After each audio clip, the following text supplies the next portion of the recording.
Hello friends, जय जगन्नाथ।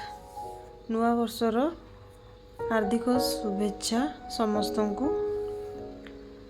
वीडियोटी भल लगिले like share subscribe करेंगे चैनल को। आज मुझे फूलकोबी तरकारी करुँची।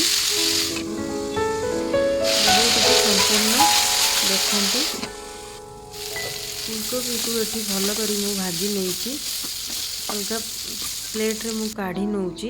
से किछि तेल दे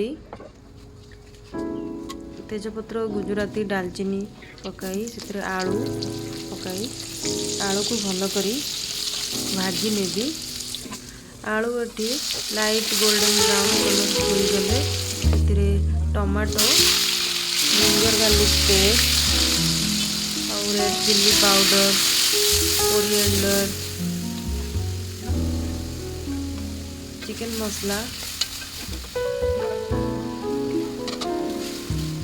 जीरा पाउडर दे मसला को भल करी कषी नेबी। मसला भल करी कषी हो गला परे छड़े रखी ग्रीन मटर को पकाई भाजी रखी कोबी को पकाई भल करी कषी नेबी। कषी हो गला परे से 2-3 कप पानी दबा। पानी देला परे लीड को कवर करी नबा।